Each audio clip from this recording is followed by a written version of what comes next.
is what we see on the way home in all this traffic. Do not pay attention to my windows. It's always over Okay, get jamming with it then. He used to be in a marching band. here. Whole time. Which marching band? The Hawaiian marching band. How you know? Look at his She shirt. got that shirt on. That don't mean nothing. So today I am going to talk about 10 reasons why acting can suck. 10. Number 1, people don't know when you're acting or when you're not acting, and they use that as an excuse to not believe you. So, as an example, I've had a boyfriend tell me before, in a rage, like in the middle of a fight. I don't know if you're just an actor, so you're probably just acting. No, boo-boo, I don't bring my work home unless I'm studying. But no, like seriously, in relationships, you get accused of acting. And I think that is so rude and it's so wrong. But then again, it could be a compliment because either A, you're doing a good job at what you're doing as an actor on the acting stage, that even in real life, they think you're still acting. So, what else?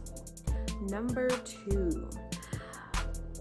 Whenever you are so engulfed in a character, and for the audience that don't know you, and they happen to see you out in the streets or happen to see you wherever, and let's just say you're playing a villain, or you're playing a deadbeat mom or a deadbeat dad, or an abusive person, or a reckless person, a cheater, whatever, and they take that character and they define who you are.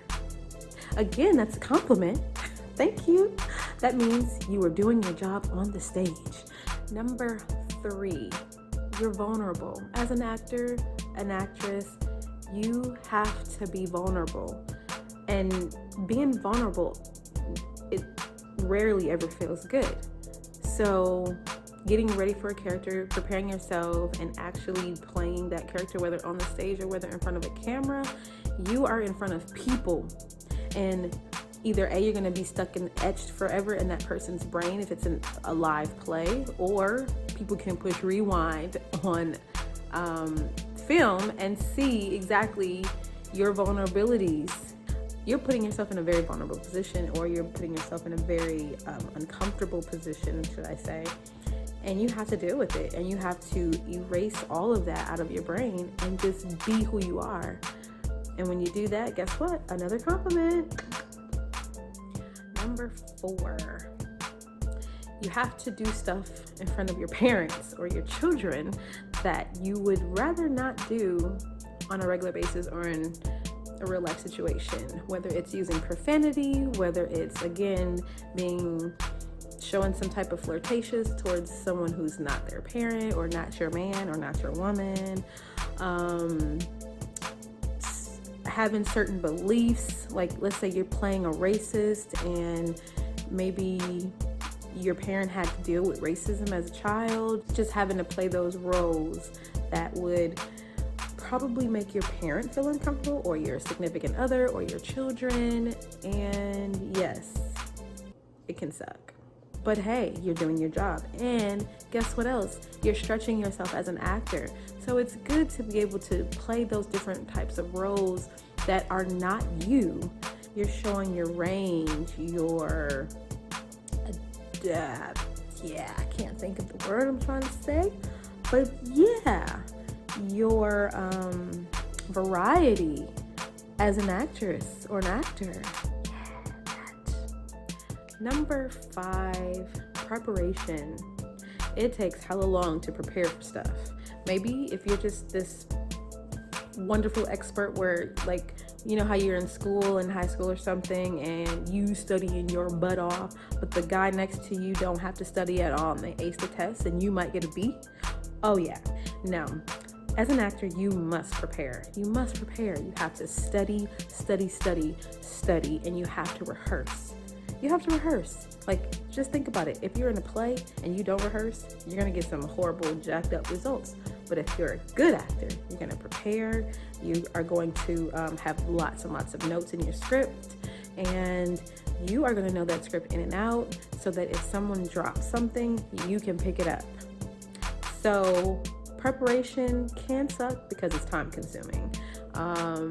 In the mini rehearsals, especially with stage plays, with film, you don't really have to rehearse too much. In my experience, rehearsals are not as big in film as it is in theater. So in theater, you don't have any do-overs. It is one shot, and if you fail it, then you done failed it, and you just got to keep on moving because anyway.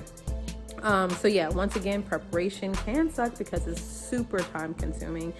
And if you know about me, living in a busy city with traffic, having to drive to rehearsals suck. But again, if you're a good actor, it should be good. Like, honestly, when I'm at rehearsal, to be honest, if it's productive and everybody's there and we're all doing what we're supposed to be doing, then great. It's like time flies. Even with studying, getting into your character, getting the background of your character, all that good stuff. Like I said, it can suck for some people. Maybe you're a single parent. Maybe you're working in a 9-to-5 or whatever.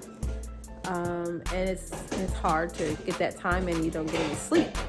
She making a lot of noise. But at the end of the day, you gotta prepare. So it can suck, but it's definitely worth it, and it's pretty much a requirement if you're going to be a real actor. Number 6. So sometimes you have to work with people that you don't like. I mean, but that's any job. So, I mean, sure, you have to do that on like I said, regular jobs, but think about it in acting though. You actually have to act like you like that person. In the real world, you don't always have to act like you like the person. But just imagine if somebody's playing my husband and I can't stand him in real life, and it's like, ugh. And especially if their breath stinks. I'm just saying. And they got to be all up in your face. Yeah, that can suck badly. So working with people that you don't really care too much for, all that gets set aside, because guess what? You are there for a mission, on a mission to play your role and to connect with other people in a very beautiful comedic is not a word, I don't think, but it's rooted out of chemistry. I just made that up. I don't think it's a word, but you have to have that chemistry, is what I should say, with people, even if you don't like them, because you have to be believable. You have to make your audience, not even make them, you have to create an experience that your audience believes that this is real. And it can suck sometimes, but if you're a real actor, you're up for the challenge. Which brings me to number 7. Now, I mentioned about the breath stink, but that's a real thing that can really suck. If you are in a scene with someone whose breath is always on E, or their body odor is on and you smell onions, or you smell somebody's stinky house, or you smell just bad breath, like, oh gosh. Like, I've literally been where I was next to someone, and I don't mean no harm, I promise I don't. And maybe one day my breath was stinking, I don't know. But that is hard to deal with on a set, like whether it's acting or whether it is on a stage, because first of all, the camera do not lie. Cameras don't lie. So if you are in someone's face on the camera and you show any type of reaction that the breath stinks, people are going to see that and they're going to know it. You might not be able to see it as much on a stage because it's a little farther back, but it's hard. I'm telling you, it's hard. I mean, like, I almost had a headache because I just couldn't. And then, like, if they're sitting next to me and you're hoping that the wind don't blow it your way, it's just like, ugh, it's horrible. The number 8 reason for me would be to work with a director who either A, don't know what they're doing per se, or they are not proactive and they are not prepared, because it's one thing for the actors not to be prepared, but it's a whole nother thing if the director is not prepared. I don't think I've actually worked with anybody like that before, but I can only imagine. Like, I've been in certain situations where, like, maybe the director got on my nerves a little bit. But at the end of the day, I'm there to bring to life their vision. So at the end of the day, whatever they say, you sometimes want to just do it if you're a good actor. But at the same time, as actors, we're supposed to bring something to the table. We have choices that we have to make as actors.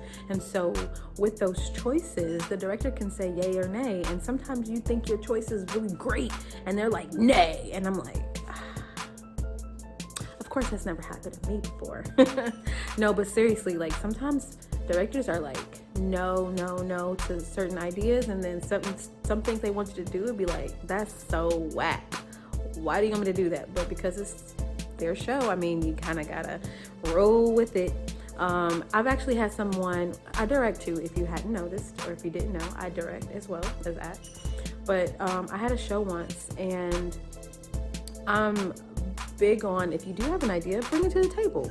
You know, if it's a great idea, or if it's just an okay idea, I might be like, sure, let's do it. I mean, you see something, let's do it. But of course, if it doesn't make sense, I'm not gonna do it. But and this was not even really bad. So like, she did it. It wasn't bad. Like, if you're watching this, like, you know, it wasn't like crazy. I've seen some worse things, but it was like, she was a show host for me in a play, and it was something. It was like a line, something about knock your socks off, and she like threw socks, balled up socks in the audience.